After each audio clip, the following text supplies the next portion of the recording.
My counsel to anybody: if you don't love anybody's daughter, instead of killing them, hand them back to their father. Divorce is not allowed under any condition. But this is what I believe: it is better to be alive and there is no marriage than for you to die because of marriage.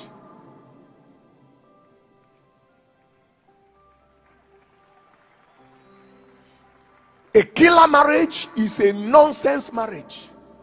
There are people who can finish their wife or husband emotionally, psychologically, mentally. This woman is a shadow of her life. This man is not a man anymore. Hypertension, ulcer, pressure, arthritis, because of a useless personality in the name of a husband. You know, say if some women come meet pastor, now make pastors then they be very careful with the kind of advice that they advise. Because if you go tell the woman, ask me the woman come on marriage, the woman now, you know, say women they know the man not use the language I want to use now. As they just see prick, they could just start to the talk now. If you say, that was how pastor said I should leave the marriage. That was how pastor said you should leave the marriage. Yes, so pastor Okuku they tell you say endure, pray. You don't understand? Now make them say endure and pray, not be pastor fault. Now make marriage now your decision, no, now your race. That man that slapped you in courtship can kill you in marriage. Quote me any day. Or you can say, shut up your mouth, and you don't run for your life. Say it's love. I love him too much. Danger day, danger day. Run. Crazy things are happening. Crazy things are happening. Problem. Another problem. Name is Asitonka Agri Abba, and channel is called Asi Darling because I'm such a darling. Hi guys, and welcome back to my YouTube channel. Asi Darling. Thank you guys so much for clicking once again. If you're new to this channel, please consider subscribing. The revolution is taking place now. Just after we reported the story came out of the late gospel singer that was killed by her husband. A lot of people are speaking up. And one particular story caught my eye. This is because, you know, like Osinachi's story, she was a gospel musician. So this story caught my eye because it exposes the things that are going on in the church. And I'm going to take time to break it down while I'm reading the story. Say how my dad beat my mom to death while she was praying for the beating to stop.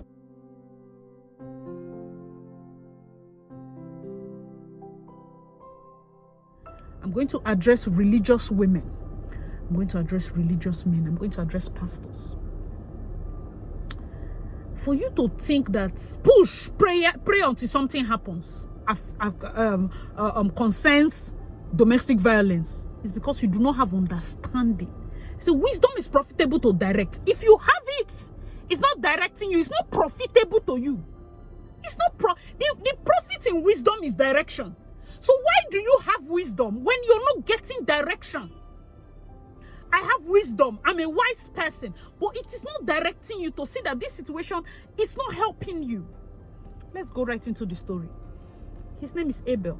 He said, my father was appointed an elder in the church by the church council the very day I reported to the pastor that my mother was hospitalized because he beat her severely.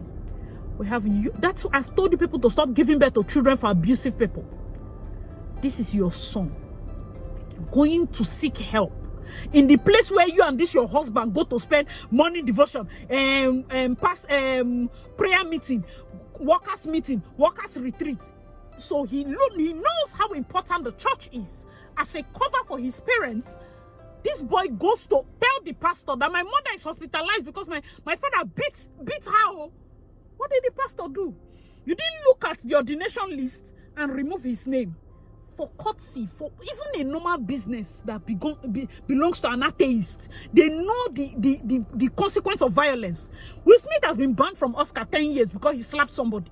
Now, people are beginning to get that violence is violence. And now somebody is telling you that he beat his wife. You ordained him as an elder. Are you seeing the decay, the moral decay in the house of God, where people are supposed to go and get morality? You're supposed to go and get virtue. This is decay. Let's continue. My mother was shocked when she heard the news from her hospital bed. When the pastor's wife came visiting, my mother asked her why. She said, my husband said they gave him the position so they can monitor him closely. The amount of lies, I see personally, I have to tell you guys the truth. One of the things I've been looking for ways to do is probably to get my a place where I can probably sit. This week, Micah has not been feeling so well. Last week, okay, because today is Sunday. Last week, Micah was not feeling so well, and I thought if I can get an office, just a space outside my house where I can have my setup, have my mics, and let us discuss. Because you see this church matter, I want to call fellow church people that I know.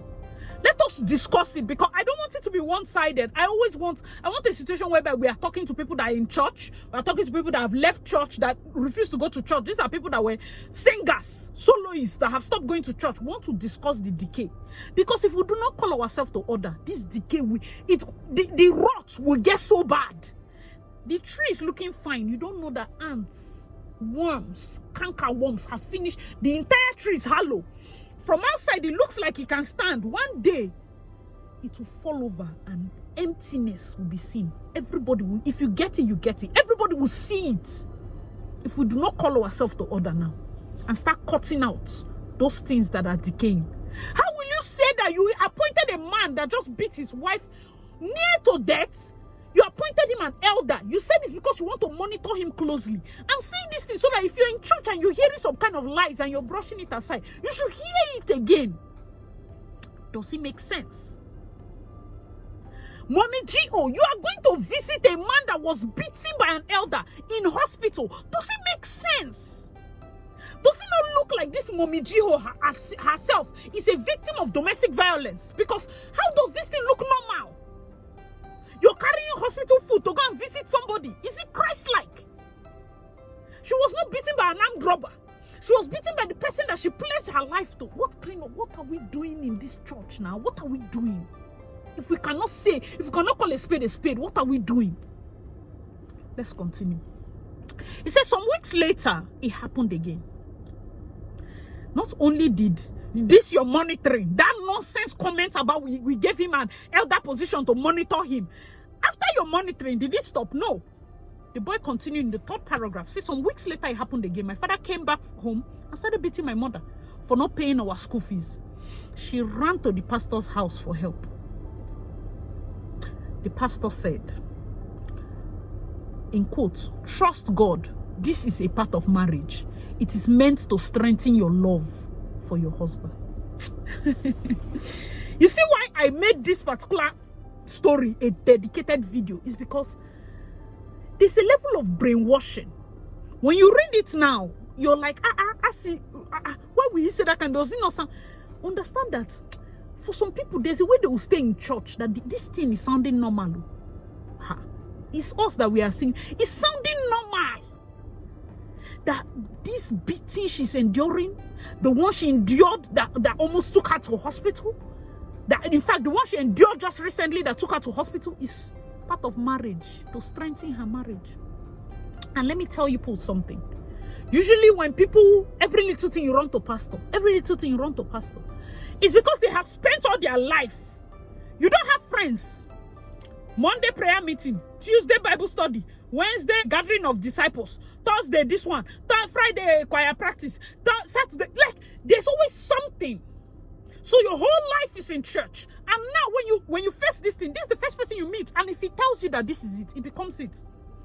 As much as you want to stand outside and tell them that they don't have sense, you have to understand how it is easy to brainwash people.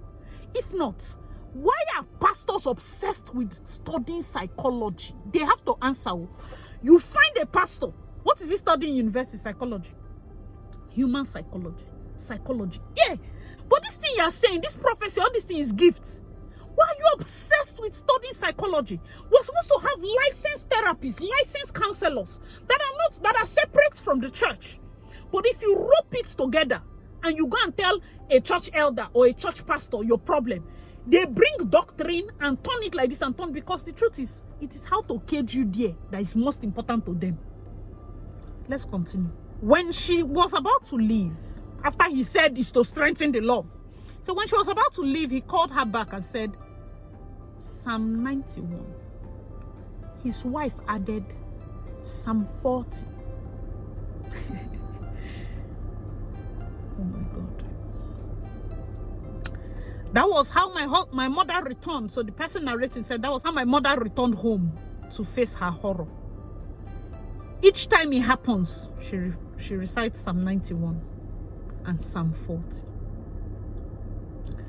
There came a day when my mom ran to the pastor for safety again. That was when the pastor gave her the following instructions. Fast for 21 days.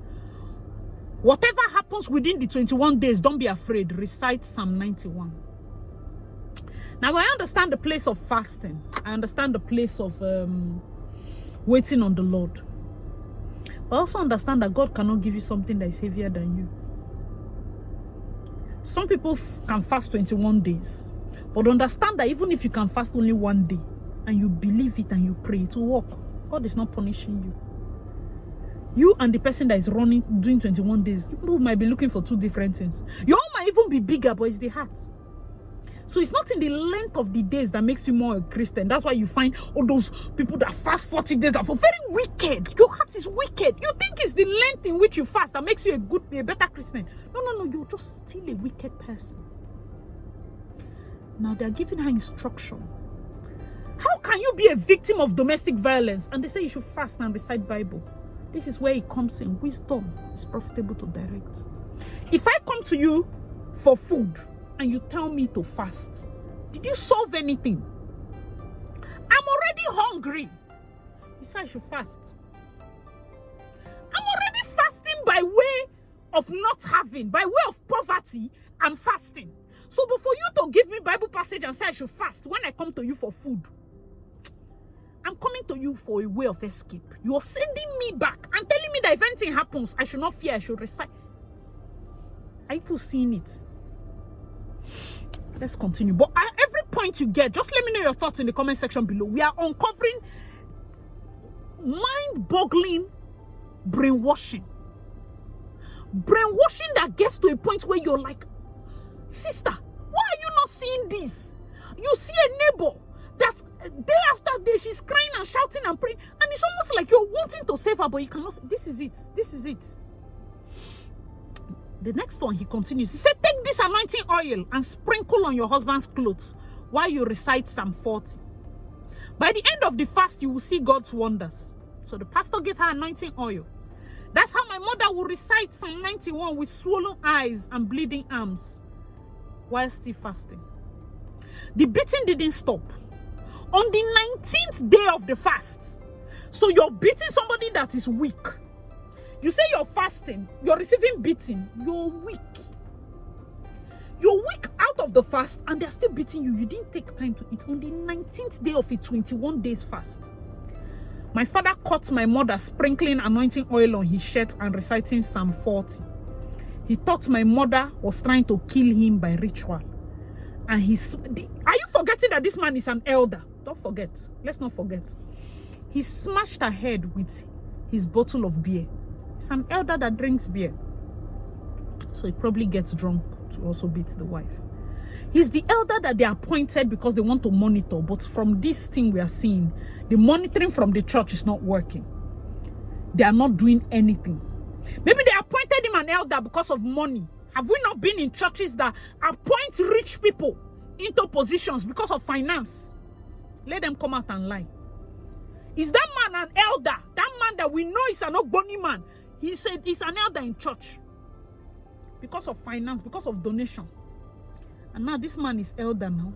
He carried bottle and smashed her head. She fell unconscious. The man continued. So he continues to write. She fell unconscious and was in coma for 2 days. Later, when she opened her eye, she said Psalm 91. And she closed her eye forever.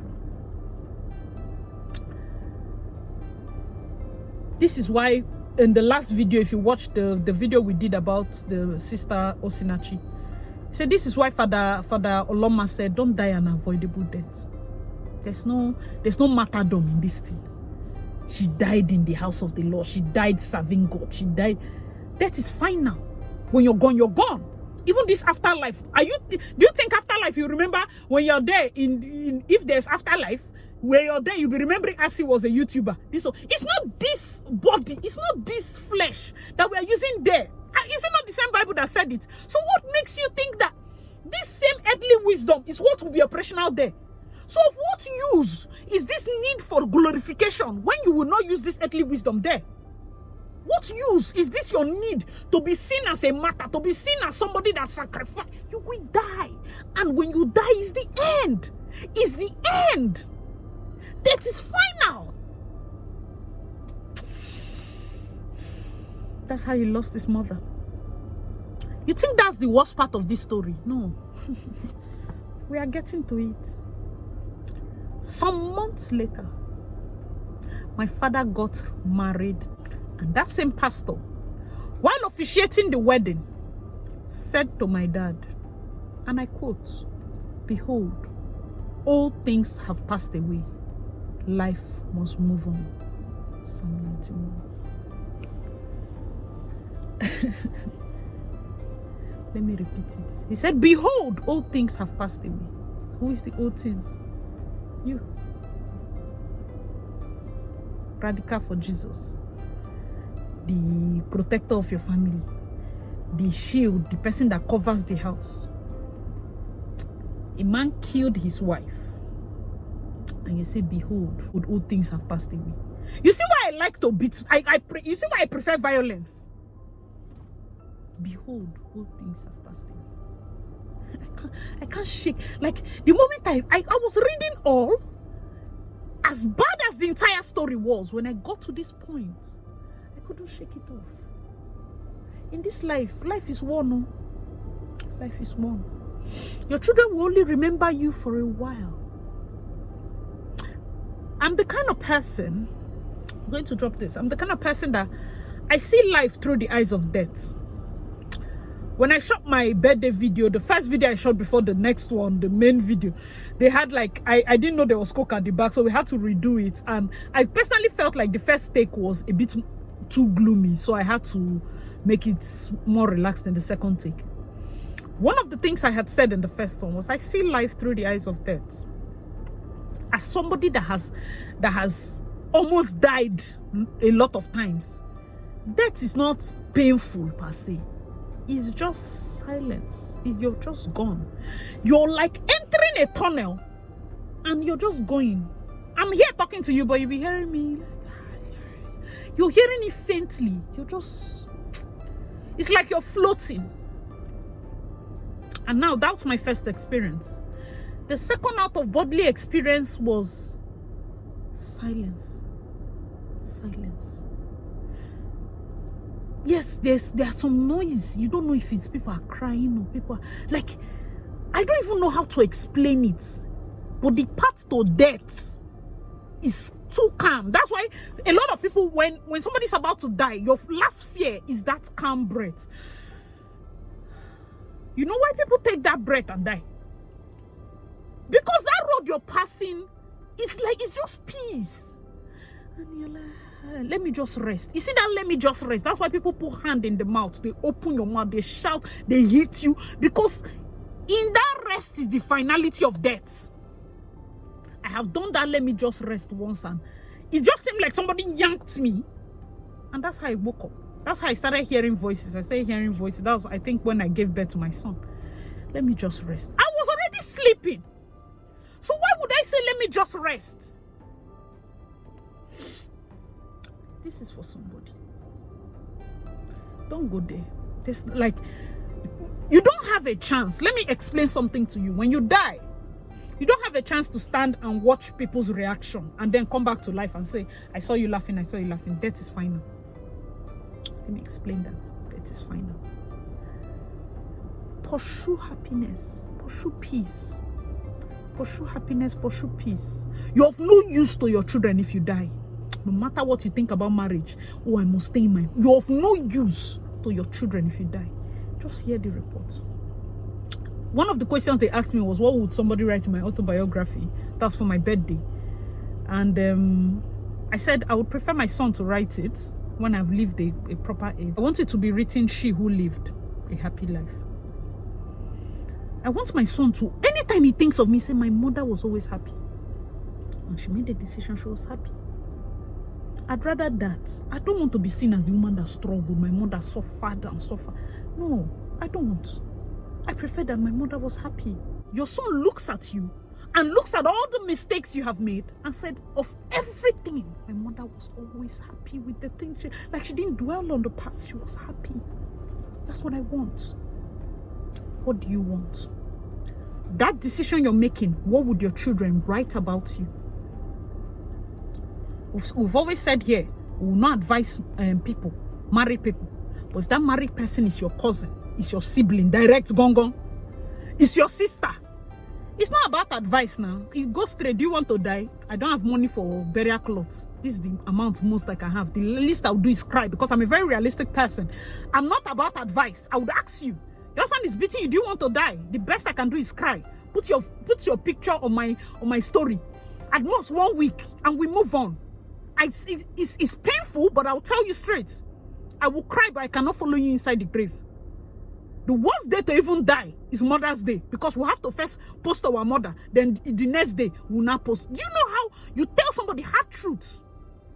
I can't save you unless you want to be saved, but if you're my sister, I will go and drag you out.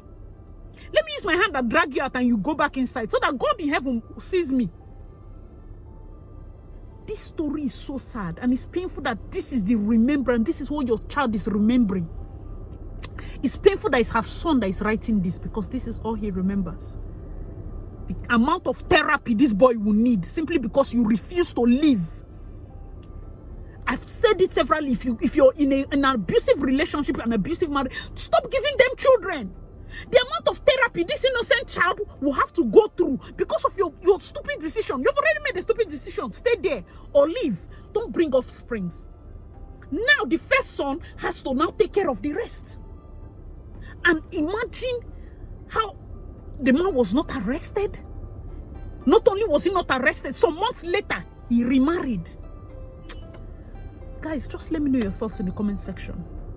Religion has failed us. If you're still here and you pursue religion without sense, I don't think you understand what knowledge is. You don't understand the scriptures yet.